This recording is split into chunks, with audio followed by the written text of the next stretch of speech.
Hi guys and welcome. And here I've got a piece of aluminium stock, 1 3/8" diameter, and it's about 200 millimeters in length, which is far too long to fit on the bed of the Unimat. So I'm going to mark off a section to make the new adapter plate, and just make a mark with the vernier calipers, and then I will make a mark on there with a permanent marker, so that I know where the cut needs to be made. And ordinarily I would take this and put it in the vise and use a hacksaw, but I've watched a few of the Old Tony videos. I've picked up a few tips. I know how these things work.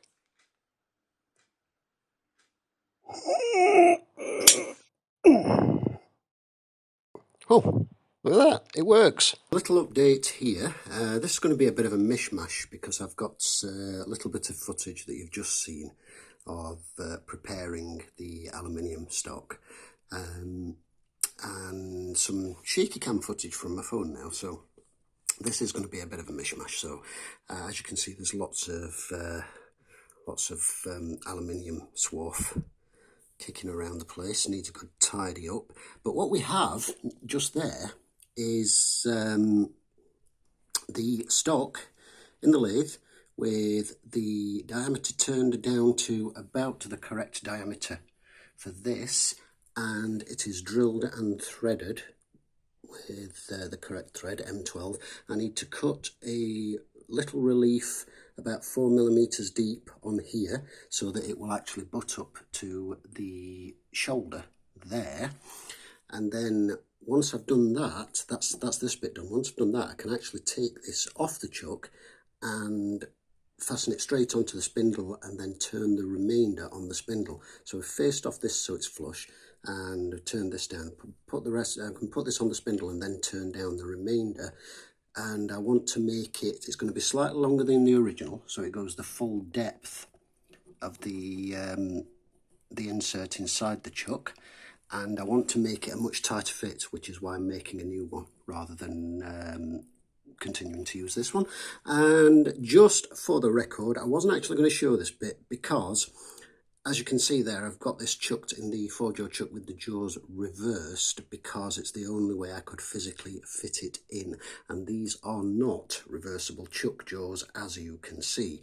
I thought I would chance it because it's such a small piece of aluminium and there's not really any overhang or what have you, and it has worked. But I certainly do not condone or recommend such bad practice, so do not do this at home.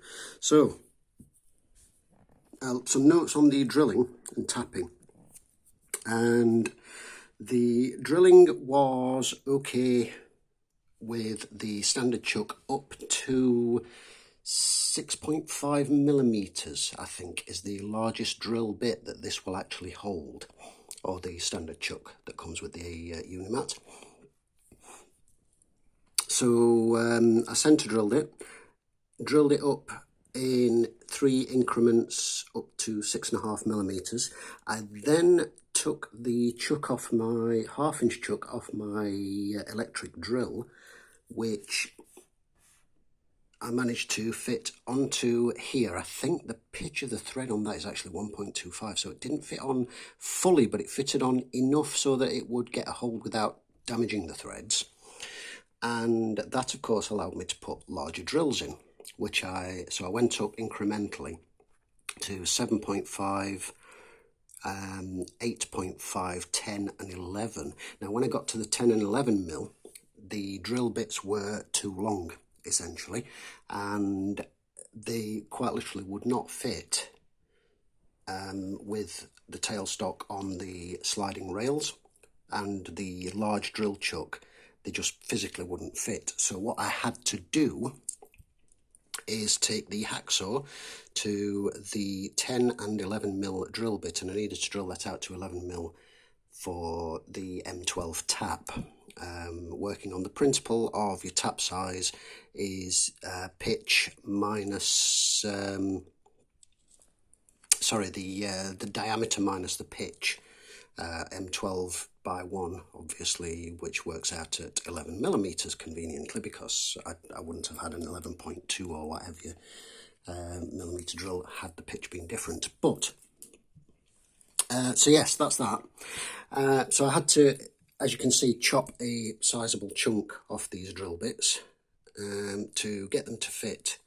And even then I had to take the tailstock off, fasten the drill bits in, chuck them in, and then refasten the tailstock on and take very sort of steady bites. And as you can see, these long bits of swarf are because I've had to step up incrementally, because obviously this little machine doesn't have the power of a larger lathe. But I've got to say, I'm really impressed with how well it's done.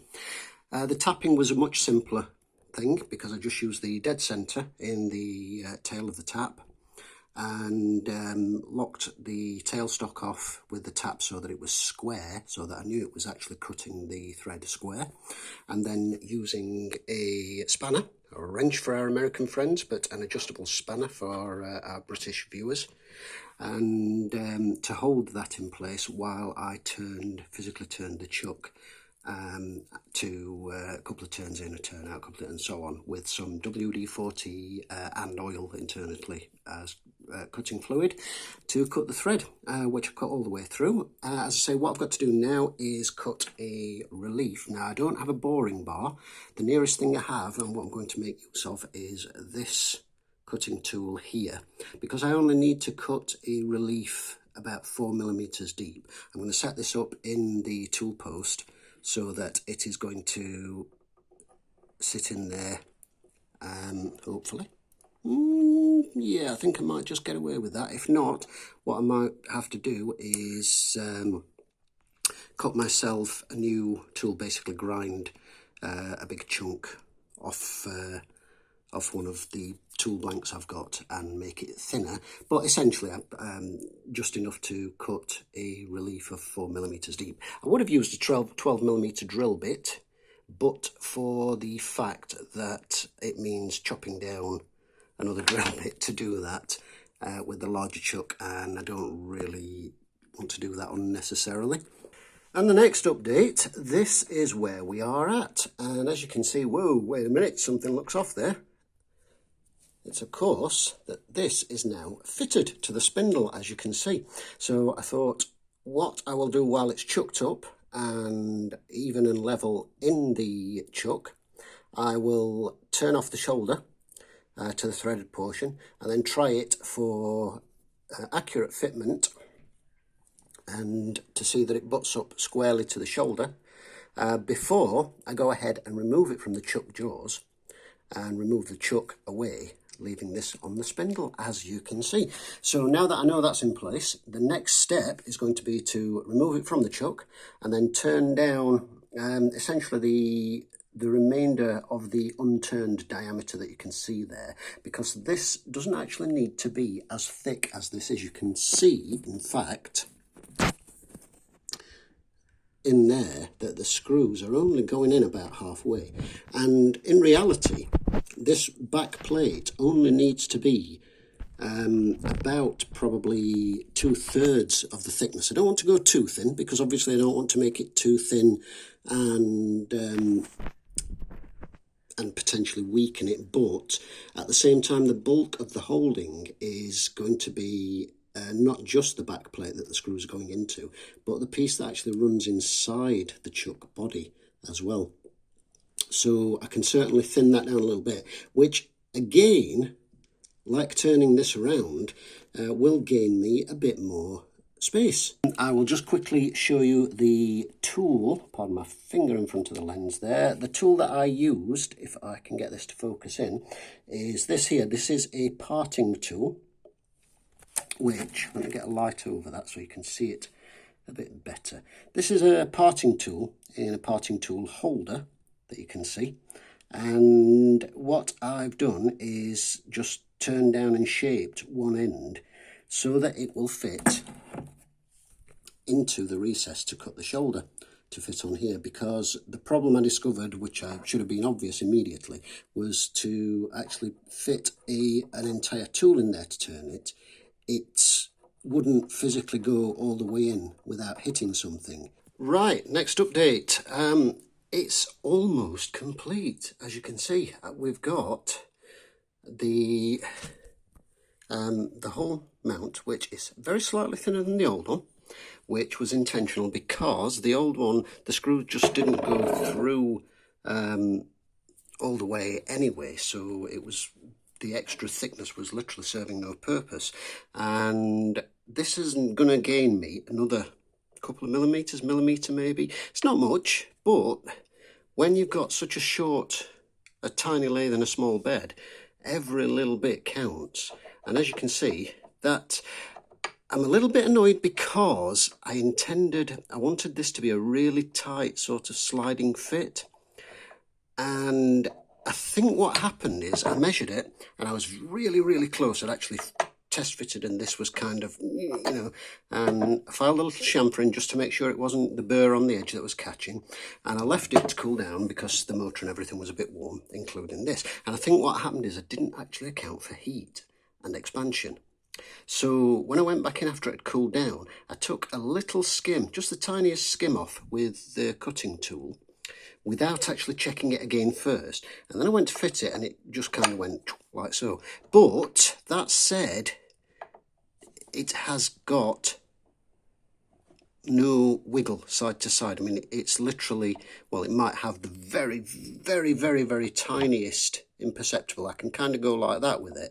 But if I try to move it, trying to hold the camera, if I try to move it up and down and side to side, I literally can't. It's so much better than the other one.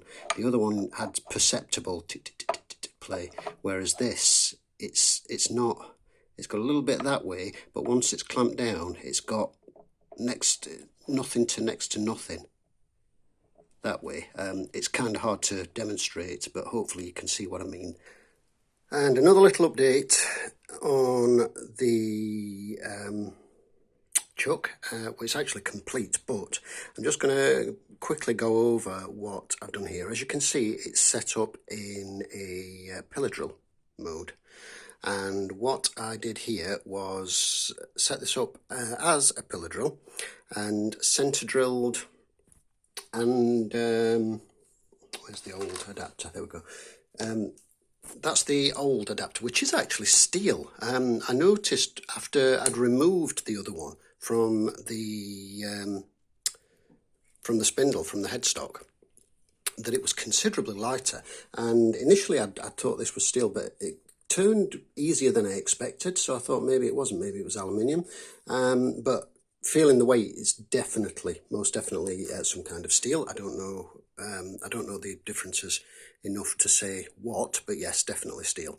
So I removed the tool post holder and I made a clamp from the bolt and the T-nut and some thick sturdy rubber washers to clamp these in place while I centre spotted, drilled and tapped these. I did the first tap with the tap mounted in the Jacob's chuck, only to find that my tap here was actually slightly wonky, wasn't quite straight. And to be fair to the tap, it's part of a very cheap tap and die set that I bought years ago from one of those cheap tool shops, and it's done okay. I've generally used it more for chasing and cleaning threads, or the taps in the kit rather. The dies and the taps in the kit I've usually used for chasing and cleaning threads rather than tapping. So it's not the best quality in the world, but it's good enough.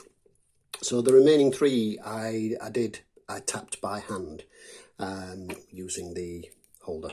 Going back to this a moment, the fact that this is steel, and as you can tell because it's considerably heavier, and you can obviously tell by looking at the material, or I can now, and it's giving me sort of cause for concern as to whether this is the aluminium one will be up to the job, sturdy enough.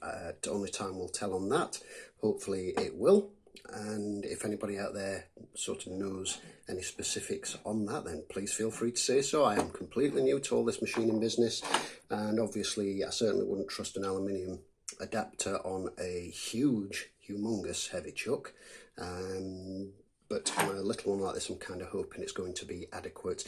Obviously, if it displays any signs of movement or wear after a few uses, then I'm going to assume that it's not. I do have this to put back on, and now that I know the procedure, although it's going to be, I know it's time consuming and tricky, I can actually make another one. I could make one out of brass. Maybe brass would be better, because it's still easier to machine than steel, but you know, theoretically I could make one out of steel. But anyway, I'm going to pop this back into lathe configuration.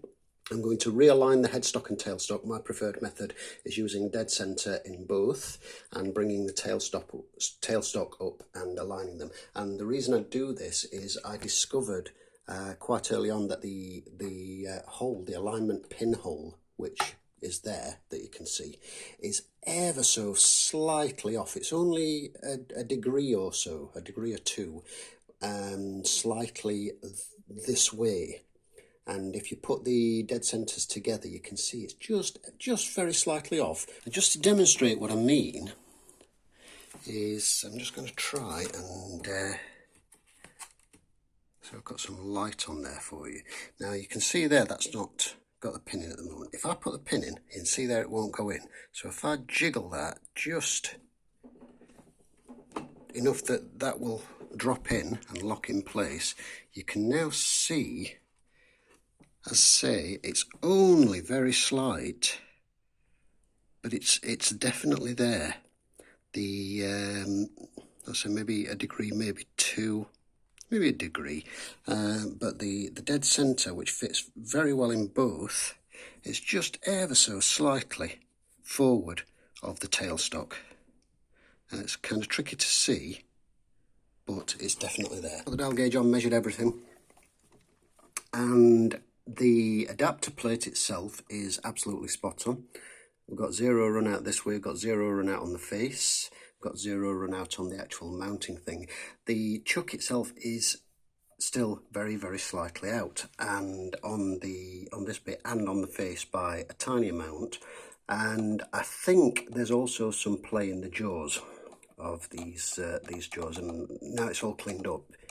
There's actually, these are much freer than they were.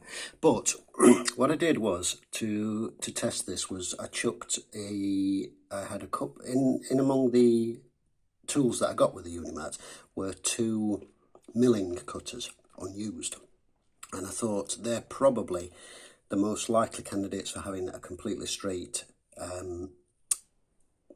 sort of bar section to measure up against the jaws and further out. So I chucked both of those in, dialed them in until I'd got zero run out on the chuck next to the jaws, which was relatively easy to do, or with the tiniest flicker, maybe 1/4 of a 100th of a mil, and measured it there, measured it in the middle, and then measured it sort of out here about probably, so I'd got as much as possible chucked into the jaws to make sure I'd got as much contact with the jaws, about 1 centimetre or so, and then I'd maybe got an inch or just a bit more than an inch coming out of the jaws, and I was still getting a run out, so I'm a little bit disappointed. Still getting a run out of at the end about 200th of a millimetre, which I think part of the problem is, because this is all new to me, I don't know what's considered normal and acceptable in this kind of machining, home machining terms. I'm just a little bit disappointed that I didn't really improve on the previous one, and in one way you kind of look at it and think, well, was that a waste of a couple of days of machining and measuring and drilling and tapping and so on? And in a way I kind of think that, but then in another way I think no, because it's been an experience and I've actually really enjoyed making this. I've made something useful.